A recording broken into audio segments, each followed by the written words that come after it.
এগৰাকী সহজ সৰল গাঁৱৰ মহিলায়ো অসম্ভৱক সম্ভৱ কৰিব পাৰে। তাৰ বাবে লাগে দৃঢ়তা। যিকোনো কাম কৰিবলৈ হ'লে তাত থাকিব লাগিব নিষ্ঠা আৰু সততা। নমস্কাৰ, এয়া আপোনালোকৰ ওচৰত মই কিৰণ বড়ো, সেই কাছেৰী আপিটোৰ আঁৰৰ কাহিনী। এগৰাকী মহিলাই যেতিয়া বহু আশা আকাংক্ষা লৈ হঠাৎ অপ্ৰত্যাশিত সংঘাতৰ সন্মুখীন হ'ব লগা হয়, তেতিয়াই সৃষ্টি হয় মনৰ দৃঢ়তা। আজি আপোনালোকৰ মাজত মই যিটো কাহিনী ক'বলৈ গৈ আছোঁ, সেয়া হৈছে বয়স কেতিয়াও বাধা নহয়, ই সংজ্ঞা নহয়, ই হৈছে এটা সংখ্যা। এয়া কোনো জাতি বা লিংগৰ গল্প নহয়, এয়া হৈছে জীৱন গঢ়াৰ গল্প।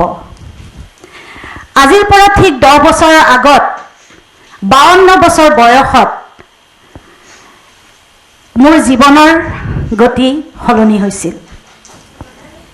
মাত্ৰ এটা ফোন কল। জনহা দিনৰে পৰা মই সমাজৰ কাম কৰি গৈছিলোঁ। তাত কেতিয়াবা কিবা স্বীকৃতি পাব লাগিব বুলি কেতিয়াও ভবা নাছিলোঁ। কিন্তু দিল্লীৰ পৰা অহা এই ফোন কলটোৱে মোৰ জীৱনৰ গতি সলনি কৰি দিছিল। তেওঁলোক আহিছিল গুৱাহাটীলৈ। তেওঁলোকে মোক মডেলিঙৰ কাৰণে কাষ্টিং কৰিব। মই কেতিয়াও ভবা নাছিলোঁ। ফেশ্বন জগতৰ বিষয়ে মই একেবাৰে অপৰিচিত আছিলোঁ। হঠাৎ তেওঁলোকৰ প্ৰস্তাৱত তেওঁলোকে যেতিয়া মোক আহ্বান জনালে ফেশ্বন জগতলৈ, মই আচৰিত হৈ গৈছিলোঁ। কাৰণ কেতিয়াও নভবা নুশুনা কথা এটা মোৰ বাবে একেবাৰে অপৰিচিত। মই স্থবিৰ হৈ গৈছিলোঁ, মোৰ বাবে সম্ভৱ নাছিল। কিন্তু যেতিয়া তেওঁলোকৰ কথাই মোক ক'লে যে আমাক মডেল নালাগে, আমাক এনেকুৱা এগৰাকী ব্যক্তি লাগে যাৰ নেকি মনত সাহস, জীৱনৰ কাহিনী, আত্মবিশ্বাস আনৰ বাবে প্ৰেৰণা হ'ব পাৰে। মোক হেনো তেওঁলোকে 3 বছৰ আগৰ পৰাই অনুসৰণ কৰি আহিছিল। মোৰ ছবি, মোৰ কৰ্ম, মোৰ জীৱন ধাৰা সকলোবিলাক তেওঁলোকে অনুসৰণ কৰি আহিছিল। তেওঁলোকৰ কথা শুনি মই আপ্লুত হৈছিলোঁ। কাৰণ আগতে মই কৈছোঁ, সমাজৰ কাম কৰি মই ভাল পাওঁ, এটা সীমাৰ ভিতৰত, এটা পৰিধিৰ ভিতৰত। কিন্তু ফেশ্বন জগতে মোক এখন মঞ্চ দিলে, য'ত নেকি মই হাজাৰ হাজাৰ মানুহৰ হৃদয়ত সংযোগ স্থাপন কৰিলোঁ। মোৰ প্ৰতিষ্ঠানে বহু মানুহ, পুৰুষ, মহিলা আৰু শিশুক দক্ষতা অৰ্জন কৰাত সহায় কৰিলে। ফেশ্বন জগতে মোৰ অন্তৰৰ শক্তিক জগাই তুলিলে, মোৰ সপোন, মোৰ কল্পনা বাস্তৱায়িত কৰাত সুযোগ দিলে। অন্তৰৰ শক্তি, আত্মবিশ্বাস আৰু অভিজ্ঞতাই মোক আগবঢ়াই নিয়াত সহায় কৰিলে। অভিজ্ঞতাই মোক নিজক চিনি পাবলৈ শিকালে। আৰু অন্তৰৰ শক্তি আৰু সাহস সেয়া যিকোনো সময়তে আহি যাব পাৰে। বয়স কেতিয়াও বাধা হ'ব নোৱাৰে। মই কেৱল মানসিক শক্তিৰ কথাহে কৈছোঁ, কোনো শাৰীৰিক শক্তিৰ কথা কোৱা নাই। British মনোবিদ R.D. লায়নে কৈছিল, মানুহে জীৱনত 3টা বস্তুক ভয় খায়। এটা হৈছে মৃত্যু, এটা হৈছে মানুহ, আৰু এটা হৈছে নিজৰ মানসিকতা। এতিয়া চাওকচোন, আপোনালোকৰ কিমানজনে কেতিয়াবা 5 মিনিট 5 ছেকেণ্ড নিঃশব্দে নীৰৱে মৌন হৈ থাকি পাইছেনে? যেতিয়া আপুনি নিঃশব্দে নীৰৱে একান্ত মনে থাকিব, তেতিয়া আপোনাৰ অন্তৰত শক্তিৰ জাগ্ৰত হ'ব আৰু সেই শক্তিয়ে আপোনাক আগবঢ়াই নিয়াত সহায় কৰিব। ইয়াৰ বাবে আপোনাক কোনো সময়, পৰিস্থিতি বা আন কিবাৰ দৰকাৰ নাই। বয়সটো বাধা হ'ব নোৱাৰে।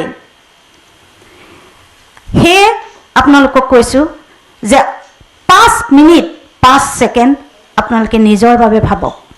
প্ৰথমতে হয়তো অলপ অস্বস্তি লাগিব পাৰে, কাৰণ আমাৰ জীৱনত সদায় কি কৰ্ম শব্দ আৰু বিৰক্তিকৰ চিন্তাৰে মনবোৰ ভৰি থাকে। আমি দৈনন্দিন জীৱনত আমি কেৱল কামৰ কথা ভাবোঁ, আগন্তুক দিনবোৰৰ কথা ভাবোঁ, আমি নিজৰ বাবে অকণো উপলব্ধি নকৰোঁ। আপুনি যেতিয়া নিজৰ সৈতে নিজৰ অন্তৰৰ সৈতে আপুনি সংযোগ স্থাপন কৰিব, তেতিয়া আপোনাৰ মনত এটা শক্তিৰ জাগ্ৰত হ'ব আৰু সেই শক্তিয়ে আপোনাৰ সম্ভাৱনা, ভয়, বাধা, সন্দেহ সকলোবিলাক দূৰ কৰি লৈ যাব। আপোনাৰ মনত থকা শক্তিয়ে আপোনাক সঠিক পথ দেখাব, আপোনাৰ আগন্তুক দিনবোৰত আপোনালোকক আগবঢ়াই লৈ যাবৰ কাৰণে সুযোগ দিব। সেয়ে আমি যেতিয়া জীৱনত নতুন পথ, নতুন গতি, নতুন আৰম্ভণিক চিন্তা কৰোঁ, তেন্তে আমাৰ বয়স কেতিয়াও বাধা হ'ব নোৱাৰে। মই আপোনালোকক এটা চেলেঞ্জ দিম, সেইটো হৈছে আপোনালোকে 5 মিনিট 5 ছেকেণ্ড নিঃশব্দে থাকক, নিজৰ অন্তৰৰ সৈতে থাকক। এয়া হয়তো অলপ অস্বস্তিকৰ হ'ব পাৰে, কাৰণ আমাৰ মনটো দৌৰি থাকে, এইটো স্বাভাৱিক। কিন্তু এই যে নিঃশব্দতাই আমাৰ অন্তৰত শক্তি, অভিজ্ঞতা আৰু আত্মবিশ্বাস বঢ়ায়। আত্মবিশ্বাসে আপোনাৰ নিজক চিনি পাবলৈ শিকায়। শক্তি আৰু অভিজ্ঞতা এয়া যিকোনো বয়সতে আহিব পাৰে। এইবোৰে আমাৰ স্পষ্টবাদিতা, ধৈৰ্যশীল আৰু আমাক আগবাঢ়ি যোৱাত সহায় কৰে। লগতে আপোনালোকক মই আৰু এটা ব্যায়াম শিকাম। মাত্ৰ 4 ছেকেণ্ড উশাহটো ল'ব লাগে, উশাহটো ধৰি ৰাখিব লাগে আৰু উশাহটো এৰি দিব লাগে। মাত্ৰ 4 ছেকেণ্ড উশাহটো দীঘলকৈ ল'ব। 1 2 3 4 উশাহটো ধৰি ৰাখিব। 1 2 3 4 আকৌ উশাহটো এৰি দিব। 1 2 3 4 ইয়াৰ দ্বাৰা আপোনালোকৰ অন্তৰত আপোনালোকৰ বিভিন্ন চিন্তাৰ, এই যে বিভিন্ন ধৰণৰ চিন্তা আহি থাকে, সেই সকলোবিলাক চিন্তাই আপোনাক দূৰ কৰি দিব। ধ্যান বা মনোযোগ বৃদ্ধি কৰিব, লগতে শৰীৰটো সুৰক্ষিত কৰি ৰাখিব। মাত্ৰ এটা শব্দ মোৰ গোটেই জীৱনটো পৰিৱৰ্তন আনি দিলে।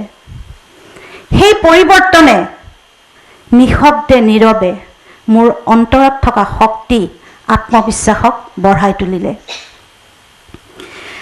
আজি মই 63 বছৰ বয়সতো নতুন উদ্যমেৰে, নতুন সাহসেৰে, নতুন আৰম্ভণিৰে মই কাম কৰি গৈ আছোঁ। সেয়ে মই সকলোকে আহ্বান জনাওঁ যে আপোনালোকে নিজৰ বাবে মাত্ৰ 5 মিনিট 5 ছেকেণ্ড দিয়ক, নিঃশব্দে থাকক, নিজৰ লগত থাকক। যেতিয়া আপুনি নিজৰ অন্তৰৰ সৈতে সংযোগ স্থাপন কৰিব, তেতিয়া আপোনালোকৰ অন্তৰৰ শক্তি গভীৰৰ পৰা গভীৰতম হৈ যাব আৰু তেতিয়াই আপোনালোকৰ মনৰ পৰা ভয়, বাধা, সন্দেহ সকলোবিলাক দূৰ হৈ যাব। আজিৰ এই কাহিনীয়ে সমগ্ৰ জাতিটোক, সমগ্ৰ মহিলা या পুৰুষ সকলোকে আগবাঢ়ি যোৱাত সহায় কৰিব। মই আপোনালোকৰ প্ৰেৰণা হ'ব বিচাৰোঁ। মোৰ এই পৰিৱৰ্তন আগন্তুক কৰ্ম, উদ্দেশ্য আৰু এই আভ্যন্তৰীণ শক্তিয়ে আপোনালোক সকলোকে আগবঢ়াই যোৱাত, উদ্দেশ্য সফল কৰাত মই আপোনালোকৰ সহায় হ'ব বিচাৰোঁ। আৰু 52 বছৰ বয়সৰ পিছতো মোৰ সেই আৰম্ভণি সম্ভৱ হৈছিল। ধন্যবাদ।